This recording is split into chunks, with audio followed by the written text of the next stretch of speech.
Few paintings capture the imagination like Vincent van Gogh's Sunflowers, with their vivid yellows and expressive brushstrokes, symbolising not just nature's beauty, but also Van Gogh's vision of life, energy, and resilience. More than a century later, the sunflowers continue to inspire. Several versions of Van Gogh's sunflower paintings are displayed around the world. One of them is housed in the Van Gogh Museum in Amsterdam, and it is that version of the sunflowers that is the basis for the LEGO Art Vincent van Gogh Sunflowers set, a collaboration between the LEGO Group and the Van Gogh Museum. And today, we are thrilled to be in the Van Gogh Museum in Amsterdam to celebrate this timeless masterpiece, becoming an experience that brings art and creativity into your hands. And no, your eyes do not deceive you if you're watching at home. We are indeed in front of the actual sunflowers painting that inspired the set. I could reach out and touch it if I was happy enough to get escorted off the premises by our dedicated security team. I'm Jack Gardner-Varr, and I'm delighted to be joined by two very special guests. Our first is Nienke Bakker, who is the Senior Curator of Paintings at the Van Gogh Museum. She played a key role in creating the online collection of Van Gogh's letters, as well as the 6-volume publication of Vincent van Gogh, The Letters. Nienke has also contributed to numerous exhibitions and publications focused on Vincent van Gogh and late 19th century art. Nienke, welcome. Thank you. 6 volumes. You must feel like you actually know him personally at that rate. Well, there's always more to learn and to guess, but it's been great. You know, it's fascinating to learn so much about him and to be studying him for so many years. Yeah. Amazing. And our second guest is Stijn Oom, who is a LEGO model designer who started out creating models for the Creator 3-in-1 line. With a background steeped in art, thanks in part to his art history and fine arts educated parents, I imagine they'll be quite proud today, Stijn has held a lifelong passion for creativity, making him the perfect choice to bring Vincent van Gogh's Sunflowers to life in LEGO form. Stijn, welcome. Thank you for having me. And we should say as well, you are, even though you sort of work in Billund in Denmark at LEGO headquarters, you're Dutch. Yes, that's right. I was born in Deventer in 1997, but I've been in Denmark for 2.5 years. Yeah, but I mean, as a LEGO designer, I can't imagine there's sort of like a typical work day compared to most people, but still getting to work on one of your national heroes. Yeah, it's amazing. It's crazy. It's fantastic. Well, together we're going to explore Van Gogh's enduring legacy and how his masterpiece was reimagined into LEGO bricks, putting his artistry and process directly into your hands. Welcome to the LEGO Van Gogh Museum podcast. Thank you for joining us. Let's spend a bit of time diving into the life of Vincent van Gogh, his groundbreaking art style, and who he was before he became known as the painter of sunflowers. Let's also get into how this collaboration happened between the Van Gogh Museum and the LEGO Group. So to kick things off, let's start at the beginning. Where was Vincent van Gogh born and when? He was born in 1853 in a little village in the south of the Netherlands, which is called Zundert, which is near the Belgian border. Zundert. Zundert, yes. How close is it to the Belgian border? Oh, very close. Yeah, but you managed to the Netherlands managed to grab him just before the Belgians did. Good. When you're on your way from Amsterdam to Paris, you will pass Zundert. Yeah, amazing. Zundert. We should probably also say, this is going to be a difficult podcast for me because my pronunciation is going to be really put into test. I think I've got 2 Dutch people with me today. Can I try my Dutch pronunciation of Vincent van Gogh? No, Van Gogh. That's close. Yeah, is it? That's good. Yeah. Close? Van Gogh. Van Gogh. Mm-hmm. I'm pretty much nailing it. But we can refer to him as Van Gogh if you'd like to. or Vincent. Vincent, if you want to be more familiar with him. This is 2 Dutch people being very polite about my pronunciation. Just call him Vincent. Maybe we'll skip on this. We're very direct. Yes, I might have to stick with the globalized, accepted version of Van Gogh just to avoid humiliation. Van Gogh. Ugh. Anyway, so how long did he live for? He died when he was 37 years old. Right. So he was very young. Yeah, still. Really young. So it was 1890, wasn't it? 1890, yes. Yeah. And was he a painter throughout his life? No. He started as a painter at the age of 27, or not as a painter, I must say. He decided to become an artist, or start to draw, basically, at the age of 27. So he was only an artist for 10 years, which is really short when you realize that he only took up painting a few years later. So he started drawing, and then he was an artist for 10 years, of which only 7 years he was painting. And when you realize all the works he has created in this short amount of time, it's quite amazing. I mean, as we are in the Van Gogh Museum, we're sort of surrounded by masterpieces, and it's the level of productivity. Yeah, in 7 and years. the incredibly quick development of his art. Yeah, it's really amazing. So it's often said in those that in his life he never sold a painting, which isn't entirely true. He sold one for a reasonable price, for a good price, and then he sold just a couple, and he exchanged works also with artists or for painting materials, for example. So, it's basically true that he only sold one painting during his lifetime. But his popularity certainly obviously sort of arrived after his death. Yes. Is there a reason for that in particular, or was it typical? I mean, his reputation started to build in the last year of his life. He had a modest reputation in a circle of artists and sort of progressive critics, but it really, because of his tragic death, and then of course, people started to notice his works, and they were exhibited, and also because of some people who were trying to build a reputation for him after his death. Nienke, I was just wondering if you could actually introduce us to the painting that we see behind us. Well, the sunflowers, this is one of 5 versions of sunflowers that he painted in the southern French town of Arles. Yeah. And this particular one was made in January 1889. Okay. And it's obviously one of the most famous works that he created. It's a big vase of sunflowers with a big bouquet. And he's painted the sunflowers in different stages. I mean, some are wilted, some are still in bloom. And he's really done an amazing job in combining all these different tones of yellow and make it one luminous, radiant, beautiful work of art that he was rightly proud of, and it's become one of his iconic.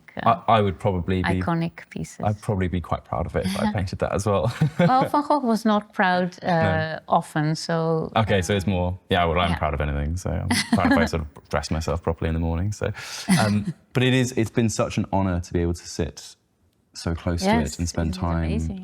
It's just been. I mean, but Stijn, you were telling me earlier that this isn't your first time being like alone after dark in the museum, right? This is a second time. Yeah. We visited the museum about a year ago. Okay. And that's when we had our first meeting here for this collaboration. Right. And it's extremely special every time. Yeah. So was that at the very start of the collaboration with the Van Gogh Museum? It was, yes. It's going to be a problem throughout. Yeah, so we started working on this in 22. So we worked on a concept model first, and but then actually in 23, so last year when we were here in November, that's when like the collaboration truly kicked off for us with the museum. So that's when we had our first meetings. Yeah.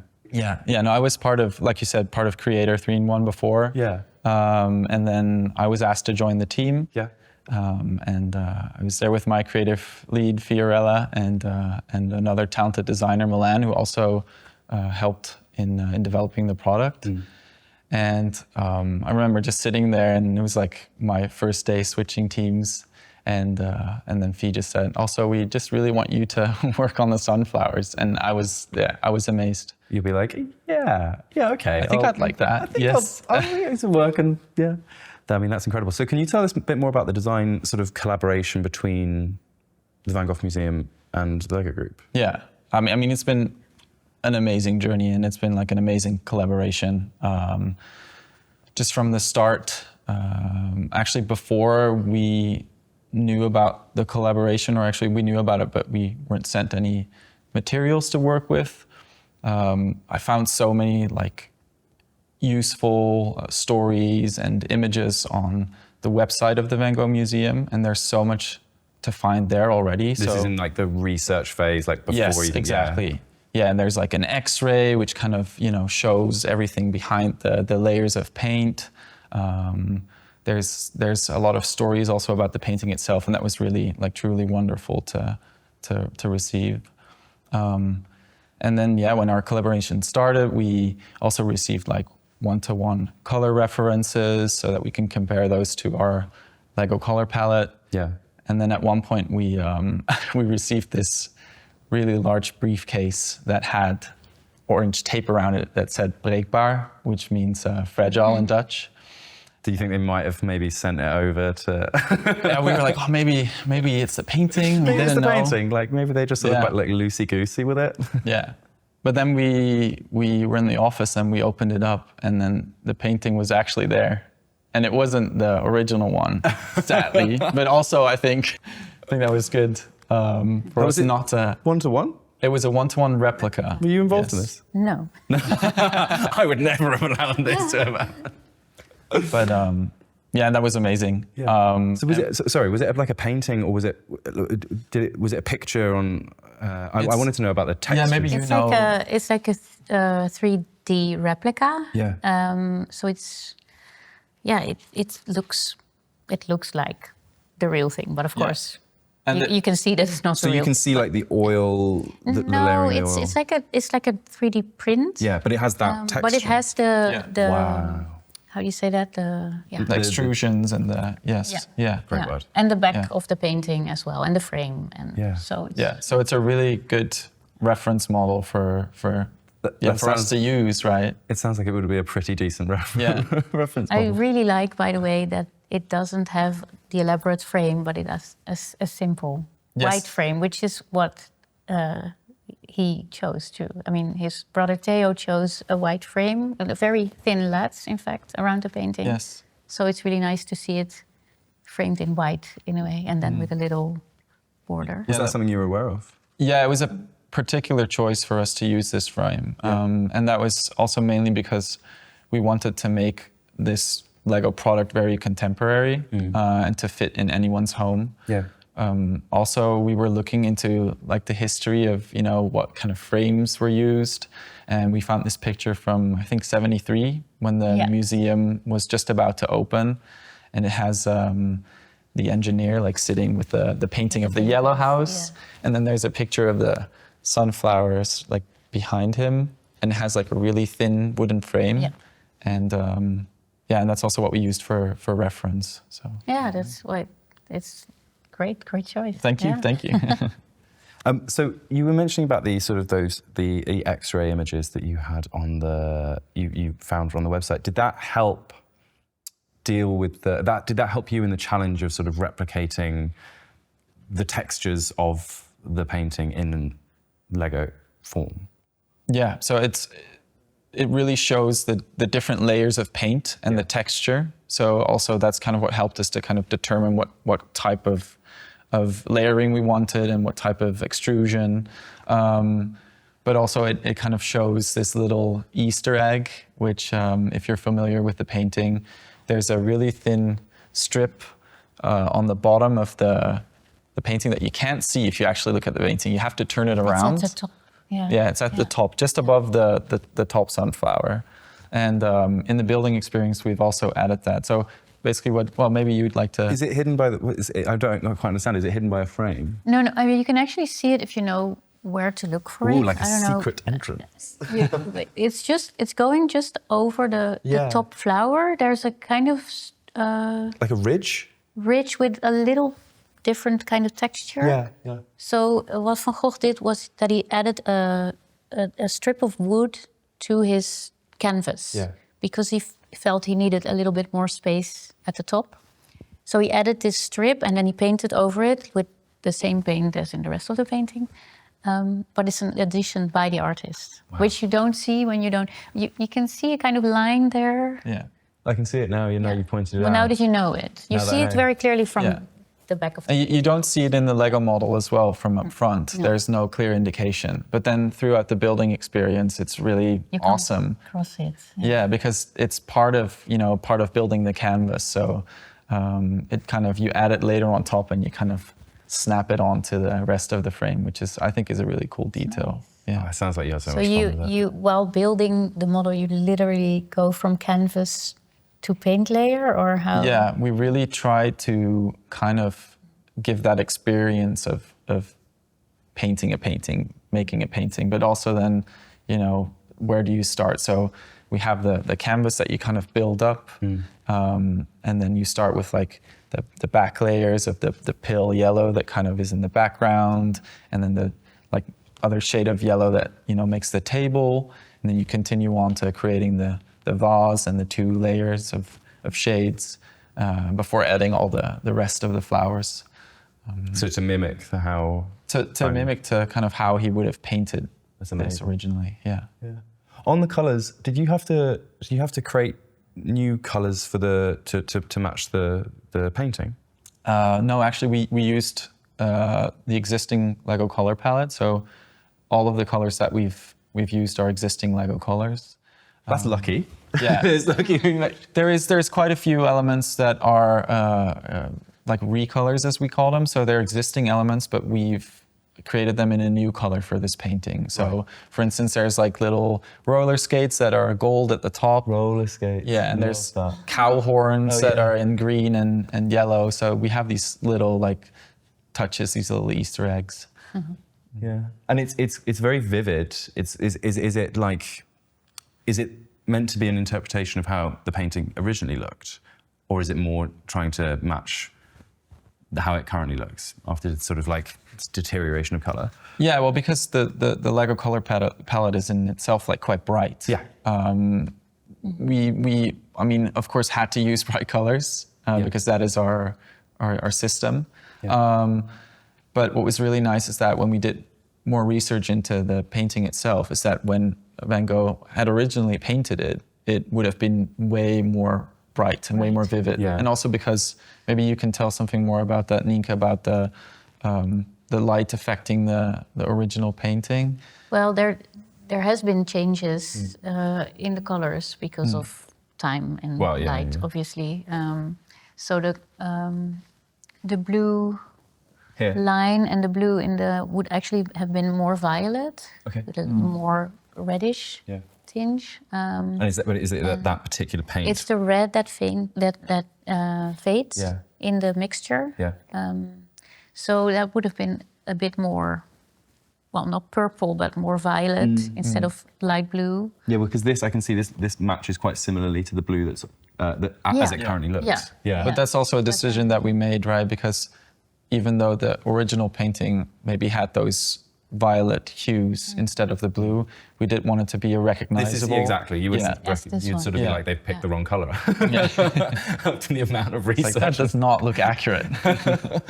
But it's mostly the darker sunflowers, like the darker tone in the sunflower that was originally a bit lighter. But it's really hard to say. Yeah. We just know that this type of yellow that he used tended to darken. Yeah. But not all of them. So Because there's 3 types of yellow in the painting, exactly. right? Only 3? Yeah. So, well, there's more, and of course he's mixing it. Right, And, but there's 3 that he uses a lot. Yeah. And the darker one was originally lighter. Yeah. So the brownish one was more orangey. And then we think, of course, the painting has been varnished, and that also has an effect. Yeah. So you know, so it's. It's still just, I'm still kind of can't get over the surreal aspect of talking about like one of the most famous paintings in the world, and just being able to be like, oh yeah, I can see it right on there. it there.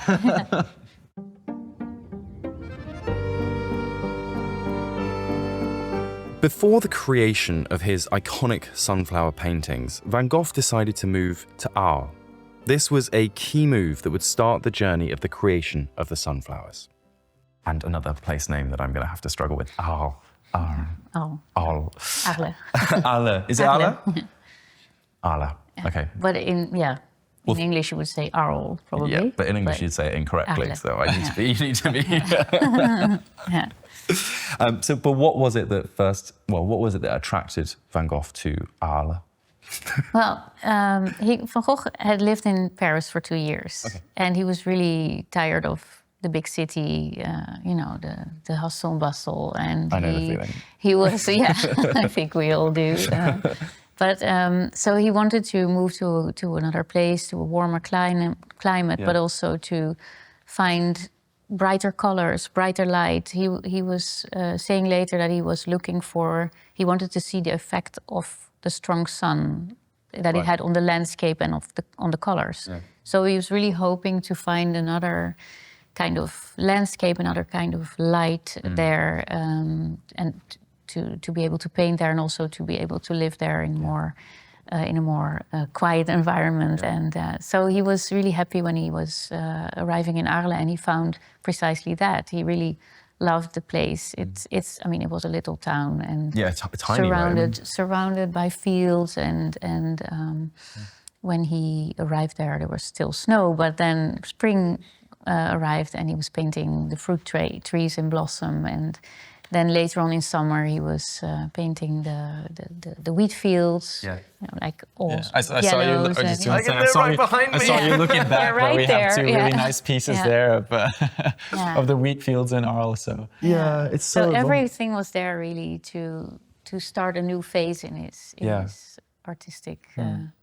So was that the colours and the landscapes? That was very much his sort of focus in his choice of paintings out.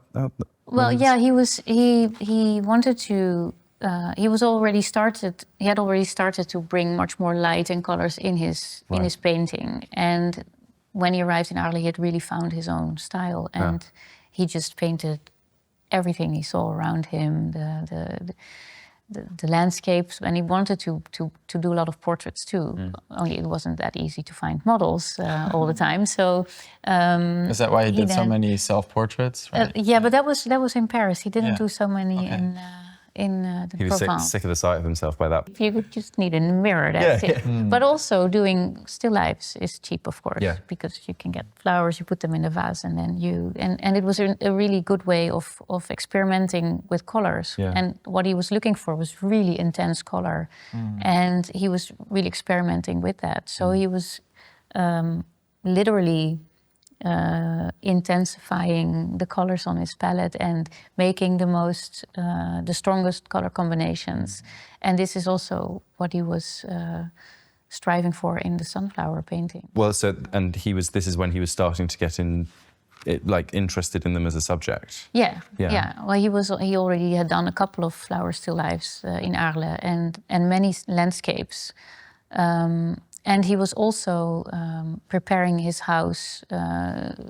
He had rented a house, put his studio there, and he was hoping for more artists to come visit him there. And he had invited Paul Gauguin there. Yeah. So he was also over the summer. He was doing a lot of paintings to hang in his house and to kind of make a decoration, waiting for Gauguin to arrive.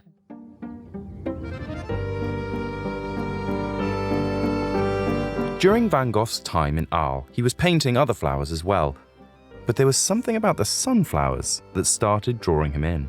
So in this period of preparation, he's saying he's painting other flowers, painting sunflowers and things like that. But there does seem to be something, clearly at some point, which attracts him. The sunflowers are sort of drawing him in at some point. What do you think the reason for that might be? Well, they were, of course, in August, they were in full bloom. And he came across them in gardens in Arles. Not in like these immense fields of sunflowers that we see now in the south of France. But they were people growing them in gardens. So just he came across something them. Nice to look at, as opposed to with other in flowers with other in gardens with other flowers. And he had already painted sunflowers in Paris. Right. And he had been interested in these plants. Yeah, I was going to say, because they weren't popular flowers at that time, right? No. Now you come across them in still lifes in bouquets. Yeah. but to really dedicate a whole painting to a bunch of sunflowers was not something that a lot of artists did. And I mean, he just loved these big, kind of sturdy plants with their, they're kind of, they have these strange forms in a way. And also when they're wilted, they're interesting because they have the seeds, the big heart with the seeds and the petals. And he was always looking for subjects that were, you know, interesting to paint, not necessarily beautiful, but interesting, like very rustic or very ordinary or down-to-earth subjects. And this was something that the sunflower really had. And the fact that he already painted them, they were different still lifes because he took a few flowers home. This was in Paris, and he put them on the table and he painted kind of the wilted flowers. But they were really interesting in terms of structure and light and coloring. So he then decided to, when he came across these sunflowers in Arles, I'm going to take a couple home and I'm going to do big still lifes of them. And he immediately said, I want to make a decoration. So several canvases. And I think that's meaningful because he really saw that as something that would be beautiful to, you know, especially in color experiments. Well, it's interesting because he's got an incredibly well-documented history of mental health problems and emotional issues. Was there a part of him that was kind of trying to escape them through the choice of his subject in painting something so beautiful and colourful and bright and vibrant, or is that? Well, I think painting was always for him a way to, well, maybe not escape, but to channel his emotional struggles. But compared to like some of his earlier works, like which are just like, I mean, the potato eaters and stuff, which is so dark and gloomy and stuff. Still, there's a lot of color in there too. Yeah. This is why I shouldn't involve myself in art history discussions. No, but in Arles, in this phase, you know, when it's the heat of the summer, he is seeing everywhere around him beautiful things to paint, and he's really enormously productive. He has an enormous amount of energy, and he's painting every day, sometimes two paintings a day. So there's this incredible, you know, creative drive to just paint everything around him, and this enormous energy. I don't think he was particularly struggling at this point. He was just, you know, because he gets money from Theo, right? And then instead of spending it on food and he just goes out. Who needs food? With you know, canvases. He has to paint. Buys more art supplies. And, So was any of this energy infectious when you were working on it, or was it? Definitely. Really? Yeah, I think it was also for me to kind of to rediscover him as an artist, because I don't think we talk that much about him in Dutch art history. And generally, like a lot of the Dutch painters, I remember in high school, we just talked a lot about contemporary art, and we got taught a lot about that in general. I think for me, it was just amazing to kind of really dive deep into his story again and his life. And did you read his letters? I did, and I listened to... All 6 volumes? No. Maybe just the Arles volume. I mean, you also did an amazing, not you in particular, but the museum did an amazing podcast together with Frank van der Lende, who's a Dutch radio host. And it was amazing to listen to him explain the life stories of Van Gogh, and it got me really emotional. It was just amazing. And What was? I think just his life story, also like the camaraderie with his brother Theo, and then how closely connected they were, and it reminded me of my own connection with my brother. Also, just how much the family did for him after he passed, and especially Yo, of course. Yeah, Theo's wife. Who also will be discussing. I mean, I've been barely keeping it together in terms of going around the museum today and yesterday and during our trip here. And much of that is to do with the Curator of Paintings. I must thank her at some point if I can. But yeah, it's been an emotional roller coaster. And I'm not Dutch, so I can only imagine how that would be for you. Yeah. Returning back to Arles, so at this point, when he's just moved, and he's just starting to get that sort of, I don't know if you would call it a fascination with sunflowers, but there's something that's drawn. Yeah. But was he aspiring at this point to be the painter of sunflowers, to be known for that? No, I mean, he was just totally into painting them, and he wrote about that, how he really loved to paint these flowers and how he was trying to get the color combinations right and how he's doing several versions and, you know, putting them on different backgrounds, etc. At this point, he didn't say anything about, you know, I want to make myself, how do you say that, proclaim myself the painter of sunflowers. And he never did that. That was only later that he realized that he had created something special, also because people were really praising these works. But at this point, he was very busy making paintings and really creating a whole body of work that would somehow, you know, because he was constantly thinking in terms of how one painting could reinforce the other in terms of colors or in subjects. So he wanted to create a whole group of works and then at some point maybe exhibit it and hopefully sell something. But but for the moment he was just creating, and he felt he had to do a lot more and really get, you know, a grip on whatever everything he was seeing and painting in Arles. And the sunflowers were part of that. Yeah. Cool. So,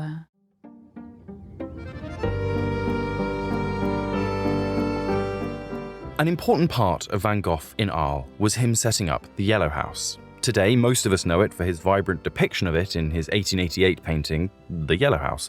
But there was more to this place, and it was a key moment in the story of the sunflowers.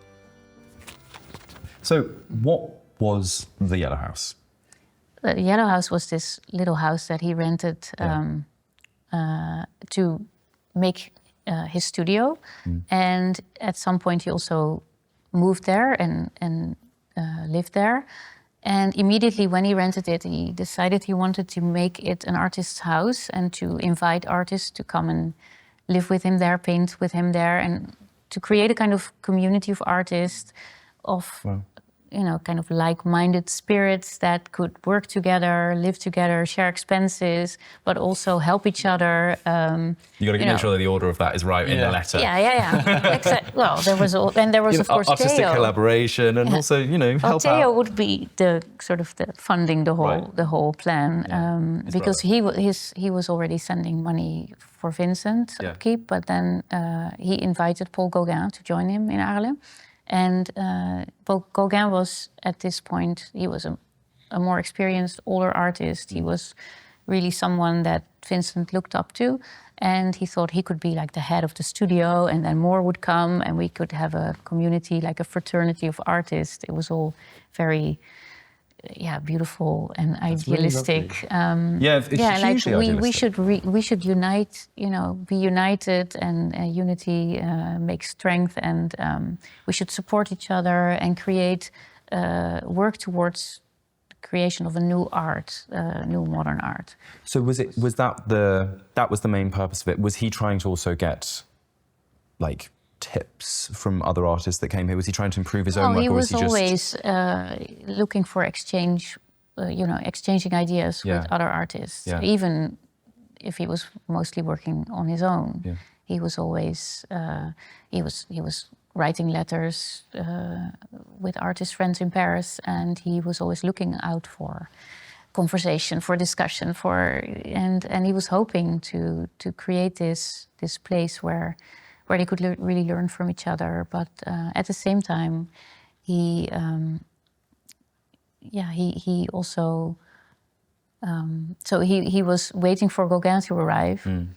And he was hoping to learn from him, to, that they could inspire one another. But on the other hand, he had found his own style, and he wanted to make sure that he kept his own originality. So he was doing a lot of paintings before Gauguin arrived to show this is what I'm doing. Him, this is what I'm capable of. There was a part of him that really also wanted to impress Gauguin. Yeah, so Gauguin obviously is a very important figure in the story. Is that because he was one of the few people who came to the Yellow House, or was he always significant to Vincent van Gogh? No, I mean, they didn't know each other so well before he came to Arles, before Gauguin came to Arles. They'd met each other a couple of times in Paris. And was he the only artist who came in the end? Really? Well, there were several artists that Van Gogh met there, but the only one that actually came... Did the travel? Traveled to Arles to stay with Vincent was Gauguin. And they were, what kind of collaborations was he hoping for, like Vincent? Well, he was hoping for a collaboration, like painting side by side, exchanging ideas, having discussion about art, and which did happen. But of course, these were not too easy characters. Quite harsh discussions, I would say. Yeah. Big arguments. There was a lot of, Any of that when you were designing it? Two designers side by side having passionate discussions and disagreements about. I mean, we always work in a design team, right? Yeah. So it's really nice to have that collaboration. I think that's also what really helps to develop and improve our products. And so, I mean, I mentioned earlier I worked like partially together on this with Milan. Yeah. You were Gauguin. Yes, my God. Well, no, we're actually good friends. So. Oh, right. Okay. Yeah. So more like a Theo, maybe like a brother. Absolutely loaded. But no, we had a great time. Also, like sharing ideas and developing this and creating a new modern art movement. Yeah. Well, look at I mean, this. it's the next step in Lego art, right? Yeah. Absolutely being at the vanguard of it. Yeah. Also, the Yellow House does also sound like it would be something that would be in Billund. Yeah, that's a Lego house. Yeah. I feel like the Yellow close. House there might still be something, maybe like ITEA in it or something. Could be the next one. Yeah.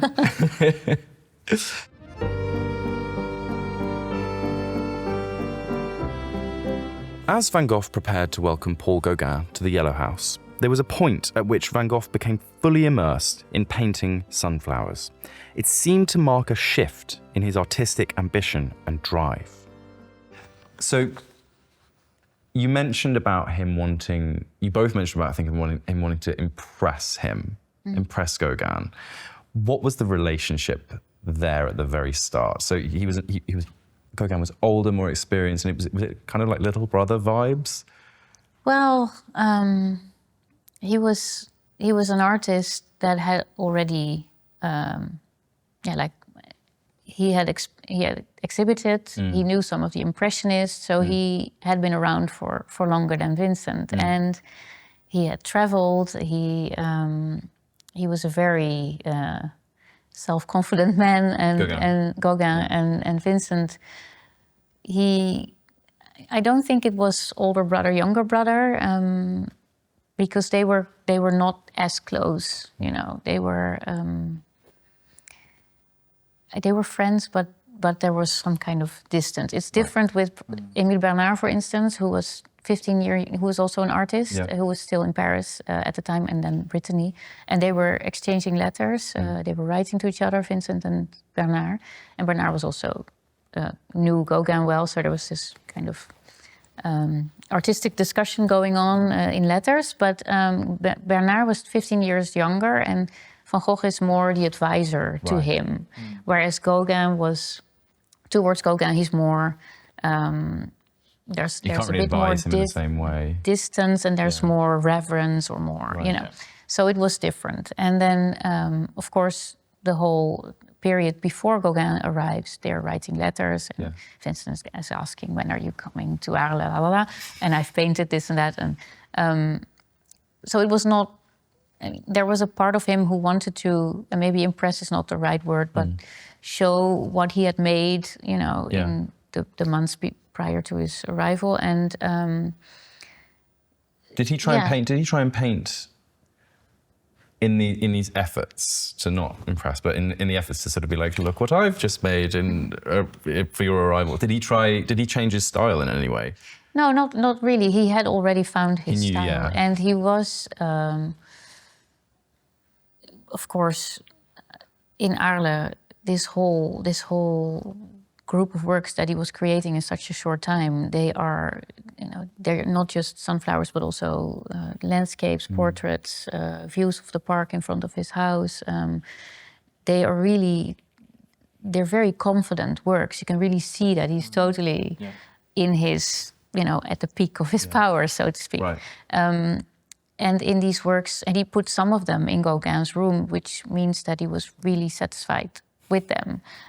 But he was not making them just to show to Gauguin, of course. He was just doing all this. Gauguin did show his appreciation for those specific paintings, right? So that's also why Vincent decided to paint because two more sunflowers... versions. To the sunflowers? Yes, particularly as the subject, because Vincent already painted sunflowers in Paris. Yeah. And when he met Gauguin, they had made an exchange of paintings, and Gauguin had received 2 sunflower paintings of Vincent in exchange for one painting by Gauguin, which is kind of the situation. Very well establishes that sort of the difference there.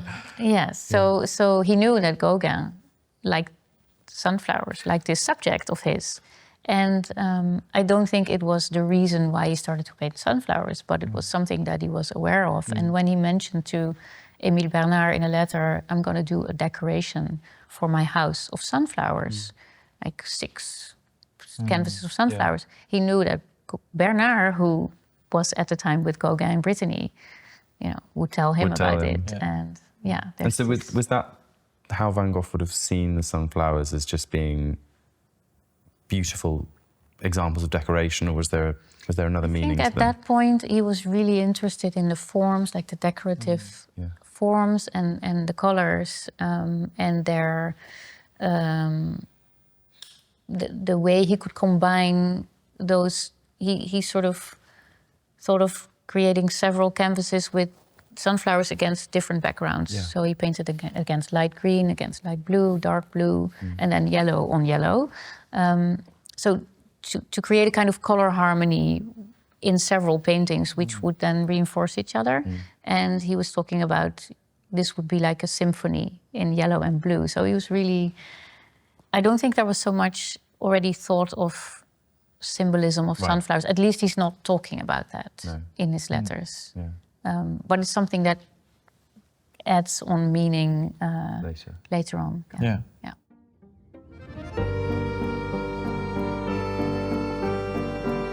Van Gogh's iconic sunflower paintings are deeply intertwined with his friendship with Paul Gauguin. Painted as a heartfelt welcome to the Yellow House, these works have come to symbolize gratitude, friendship, and the creative bond between 2 artists.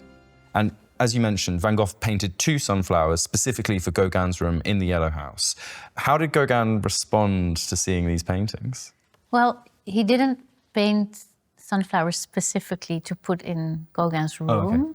He painted several canvases of sunflowers and then decided to take the 2 that were the best and the largest and put them in Gauguin's room together with a few other canvases of park views, actually a view of a park or 2 views of the park with strolling couples.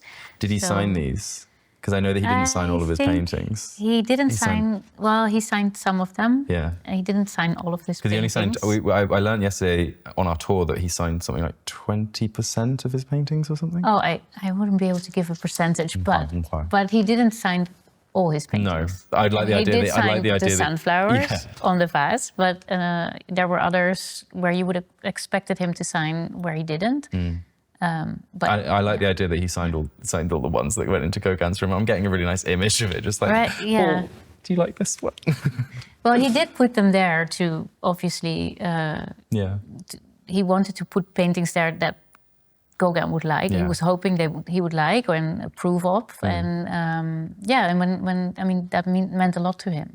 He, as we discussed, he knew that Gauguin already, he had already sunflower canvases of his. So he would hopefully like these too. And he did. He did. Gauguin Did we know? really, he said that Vincent wrote to Theo that Gauguin liked his sunflowers and that he liked them even better than the sunflower painting by Monet that he had seen. Oh, wow. Which Vincent immediately writes, well, that's too much of an honor or whatever. I don't agree, but he was clearly pleased with this. Yeah. But so this, you mentioned earlier on that there seems to be a hint of like a fractious relationship between these two, but at the moment it's sounding quite lovely. They just give each other.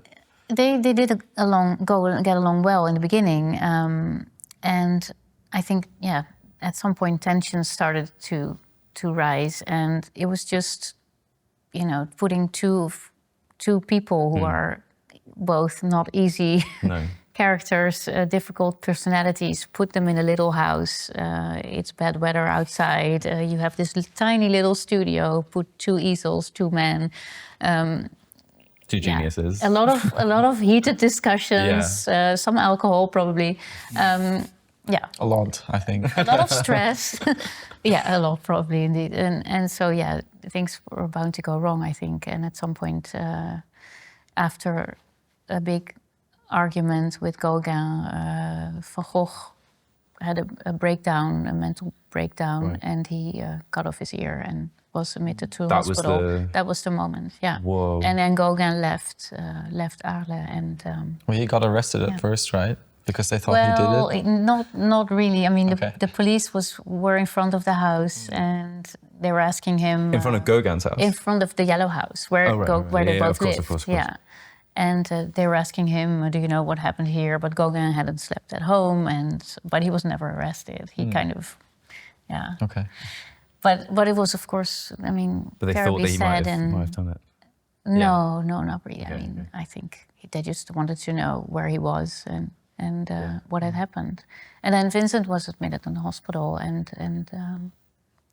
Gauguin left basically. Did they ever have? Was that the end of their communication? No. They quite soon they started writing letters again, but they didn't see each other again. No. But they were. But the friendship was still there, and then in the first letter that Gauguin wrote to Vincent, Vincent first wrote to him saying, "Oh no, I'm you shouldn't. I hope I haven't scared you or something like that, and you shouldn't talk." I'd probably be a bit scared. Well, of course he was, yeah. But Vincent said something like that he shouldn't talk bad about the Yellow House. So he was aware of, No, I wanted to say that Gauguin wrote to Vincent and asked him. He said that he would really love to have one of the sunflower paintings that was hanging in his room. So did he give it? And he said, "This is really very much. This is the most Vincent style that you can get." So it was a big compliment, and he didn't get it, but Vincent did decide to paint another canvas of sunflowers. Actually, another version, which is the one that's now hanging here. And that's that one. Yeah, he actually decided to paint 2 new versions to do an exchange with Gauguin, like he did in Paris. So he wanted not to give it to him. He also wanted to keep the one that was, hanging in the Yellow House, or actually there were 2. Yeah. He wanted to keep those, so he made 2 more. He literally copied his own works in, meaning to exchange them with Gauguin. Yeah. But so that exchange never happened, right? That exchange didn't happen, no. In the end, it didn't. Was that just, did they run out of time, or? Well, Vincent then was moving to Saint-Rémy, so he was in the asylum, and there were periods that he wasn't doing well, So, but the subject did come up again in letters afterwards. So it was still on his mind. Was Gauguin pushing for it? No, not really. No. It was really Vincent's idea. So Gauguin had only asked for one sunflower painting. And then Vincent said, I'm going to do 2 more for you. And we can do an exchange. So you give something of your work, and then we can do the exchange. And then he decided to combine the sunflowers, 2 sunflower paintings, with a portrait that he had made of, and he called that La Berceuse, which is the woman rocking the cradle. Okay. And this is a portrait of Madame Roulin as a kind of the ultimate mother figure. So it's a very symbolic portrait. So I put that in the middle and I have 2 sunflower paintings on the side. They kind of guarded her, right? Kind of almost. A triptych. Yeah. And he wanted to give one of those to Gauguin in exchange for work by him. Yeah. And that didn't happen, but Gauguin did receive a berceuse, but not the sunflowers. So the sunflowers that are now here in the Van Gogh Museum were actually meant to be given to... If they were gifted, then it might have never made it to the museum, right? No, then hopefully there would have been another version here. Yeah. Do you guys ever gift builds to other designers in that sort of same way in your day-to-day? I mean, we do sometimes, but I think that's a very personal thing that one design. It's not a mandatory thing, so to say. But if you want like a particular favor or a parking space or something. So I mentioned that gratitude has become very associated with sunflowers in general, probably quite in large part to do with Vincent van Gogh. But how did it become associated? It's because he himself says in a letter that he wrote much later, actually to an art critic who had written an article about him, the first long article about his work, and really an important one. And he wrote about Vincent's work in a very, very positive way. It was really a praising article of his work. And Vincent sent him a thank you letter, also commenting on him. I think he didn't agree with him giving him so much praise, but that sounds quite like him, doesn't it? Yeah. And he also mentioned Gauguin. He's a much more important artist, etc. But he was saying that for him the sunflowers symbolized gratitude. But this is something that he's writing to this critic who has written about his work, including the sunflowers. So he's also feeling he has to explain what they mean to him. And I think by then the sunflowers had become to symbolize this for him, gratitude and friendship, but because it was connected to Gauguin and to their collaboration. But it was a meaning that it had taken on over time in a way. So it's himself saying that they symbolize gratitude. He doesn't say so much about why, gratitude for what. I think it's connected to his love for nature and his longing to be, in the countryside, and that these flowers, particularly sunflowers, that are so, they're very rustic plants. They're really rooted in. They're kind of imperfect, right? They're not cultivated. I mean, of course they are, but they don't look cultivated. They have this kind of. Yeah, they're not sort of dainty exactly, are they? No, they're very sturdy, rustic. And you appreciated kind of like the different life stages that they portray, right? Because this, like the painting as he painted it, would be impossible to display. Several wilted and then, there's some fresh flowers, there's some wilted flowers, there's like mid-bloom stage, and then also they're together. They will be way too heavy to fit in the vase. He's added. I mean, he's looking at them from different angles and probably painting the same one. Multiple times, repeating them. So I mean, I think it's really beautiful that it's somehow connected to his feelings of friendship and gratitude to Gauguin, but also because it's connected also to the image of La Berceuse, which was the mother figure. So it's all, he doesn't really comment on it very much. But no, but I think the fact that he comments on it explicitly, I think is really cool. To sort of confirm it.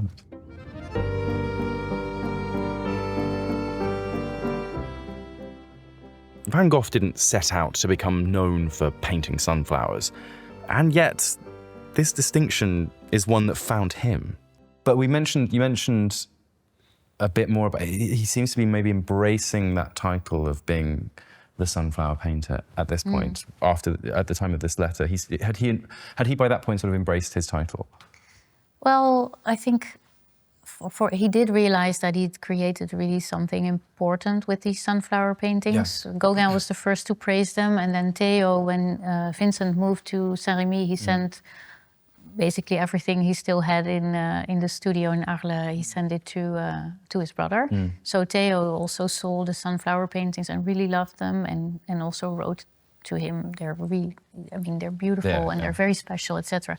So he knew he was onto something. Yes, and he said something like, not just anyone can do that. He'd really given it all his energy and sort of mental power in getting the color combinations right. And then Gauguin, wanting specifically this painting, also kind of confirmed this idea that this was. And then he said literally, in a way, I have taken the sunflowers before others did. So there was this kind of appropriation of the subject. But he doesn't say, I'm the painter of sunflowers. That's really happening. That's others saying that later. Yeah. And of course, Gauguin has made a portrait of him painting sunflowers. Yeah. That's here, isn't it? In he wasn't very Museum. happy about it, right? Well, he said something like, I look really very tired and exhausted and ill. Was he around as I that was time? At the time? Yeah, Yeah, I think he was, But he was, Gauguin is showing him painting sunflowers also. And Vincent's just like, that's a bad angle. It's like someone taking a photo That's not of my you. side. Yeah, exactly. He's like, oh, you got to retake that. I'm blinking. Well, when you see the portrait, you can understand him not being totally happy with it. He does look exhausted. Yeah, has a really big jaw and like caved-in eyes, right? Yeah, maybe not his most flattering. I've seen also in this museum more flattering portraits of him than that one, but there's still something special about it. In terms of, you mentioned about all of the sunflowers that he sent over, how many exactly are there? Paintings that he... In total, he did 11 paintings with sunflowers, but that's including the ones that he did in Paris. Yeah. And in Arles, he did, well, I think 7 or 8, but there's 5 that are the most famous, including this one, of this same composition of the large bunch of flowers in the vase. And 5 the same size, more or less same composition with different backgrounds. Did he paint his previous paintings? Did he use his previous paintings as Yes, he did. So kind of like the design process. Yeah. It's very similar. It's copying his own work, basically. Yeah, it's kind of what we did, right? Where we started out with a concept model that was built in a week that I wasn't very pleased about. But and then it was taken on by Milan, who did a second version of it and kind of reiterating it. And then afterwards, we just tweak it. And of course, we work with bricks, so you can take some bricks off and put some bricks on. And I guess it's the same with paint, where you can, you paint on you can scrape it off or paint on another layer. I love that sort of the symmetry there. It's really great. So the sunflower paintings that he created, they're not, how many of them are in the Van Gogh Museum in Amsterdam? Oh, just this one. Just this one. Yeah. And so it's, I mean, it helps his sort of like, has it helped his global popularity, the fact that they're all around the world? Where are they all around the world? Oh, that's a good question. They are pretty much dispersed around the world. Yeah, there's one in London, there's one in Philadelphia, Munich, Tokyo and Amsterdam, so that pretty much covers a lot of time zones. Yeah. Do you think it has been part, is it I hate talking about this, but is it like brand Van Gogh that is sort of he's conquering the world? I mean, it's clear that the sunflowers is the most, I mean, it's an image that the reproductions are really, I mean, they work. It's such a strong image. And some of his other paintings maybe have less that quality. I mean, I don't know. I think that's also partly the fact that the image is so often seen and illustrated. And yeah, because it's interesting, right? Because it's a very almost like looks like a 2D like you know, version of a bouquet. Like it's painted like in a very flat way in a way. Yeah. Almost. But then it isn't because of the paint. Because of the paint being very extruded. Yeah. But like that's because of his Japanese influences, I guess. Yeah, I think the composition is just so extremely simple. Right. And that was really what he was striving for at this moment in his career, to create, to really go back to the essence. And in this painting, I think he succeeded. Because the composition is just, you know, it's very stylized as well, right? And I guess that's also why it lends itself so well to be kind of either, you know, turned into a Lego model or it's to be decorative. Printed on a poster, just because it has those qualities. Yeah. And the way he was really proud of the way he balanced the colors. He was really looking for. It's not easy to do a painting almost completely in yellow and make it really interesting and radiating. And that's a really interesting thing that you say there, because also in the design process, when I was working on this, we were obviously looking at very much replicating it to look as closely to the original as we could. But when you change maybe a color, or you move a section of a flower slightly to the right while building it, it becomes something completely different. It was such a big task to kind of get that symmetry while being like an asymmetrical bouquet, and that was really fun as well, but also really challenging. Yeah, what a challenge though! What a challenge to take.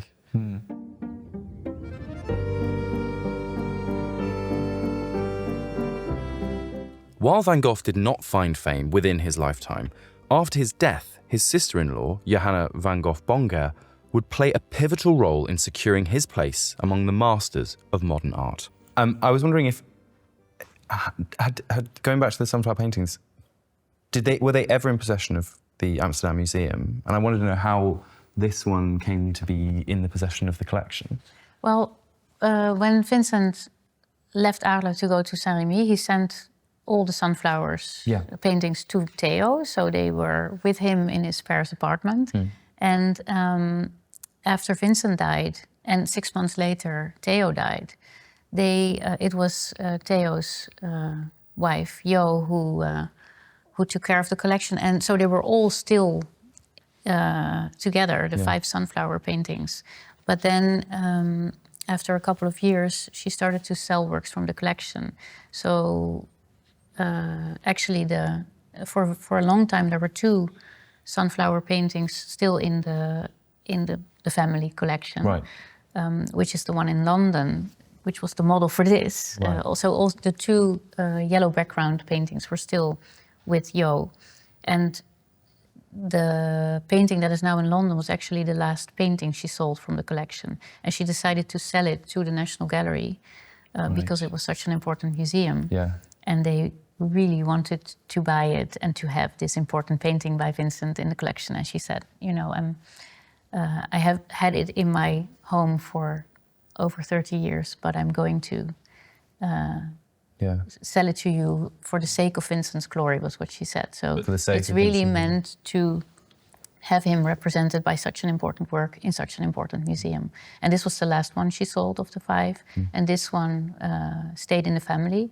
And it was her son, who was also called Vincent van Gogh, Theo and Jo's son, who kept the collection together and decided to place it in the museum. And that young son, obviously, as you mentioned, was the founder of this museum. Yeah, incredible.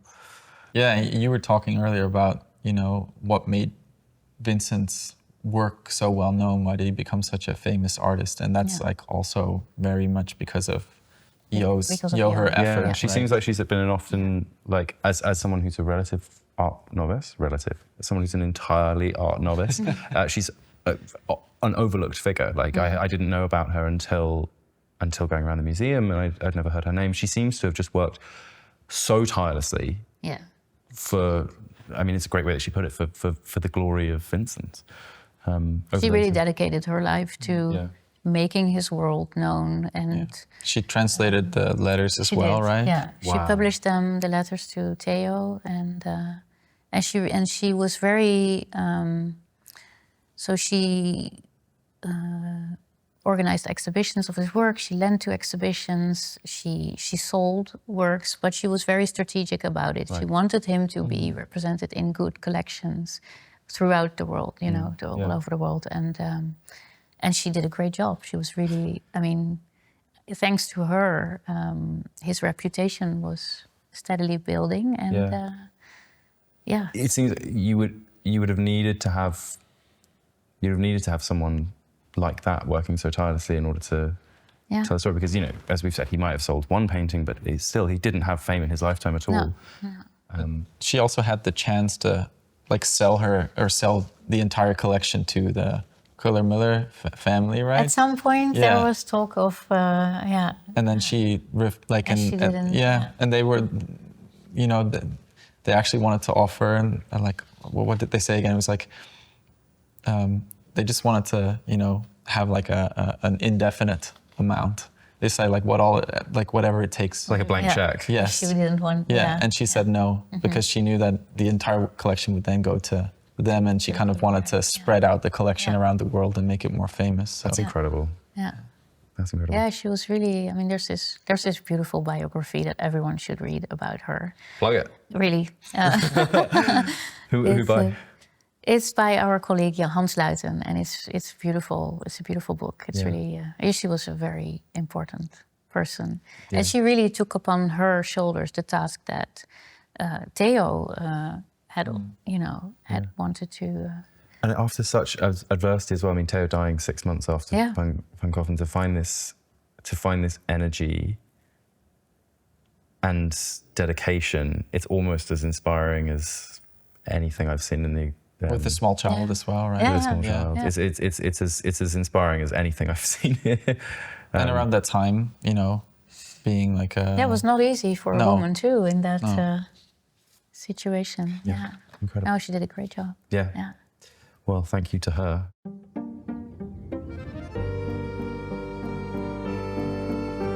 We've just explored the incredible journey that led to the creation of Vincent van Gogh's iconic Sunflowers.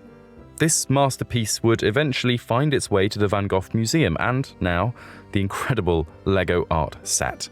And as we wrap up, I want to invite our guests to share any parting thoughts. What has been your favourite part of this process? Well, I think for me it it's was been... more your process than mine. I think it's been the collaboration that's been absolutely wonderful, and I think we all learned so much from each other, and I think also we were all so passionate about this project that it was just amazing, an amazing experience. So that's definitely it for me. Yeah. Yeah, it really comes across, the passion. That it's really cool to see.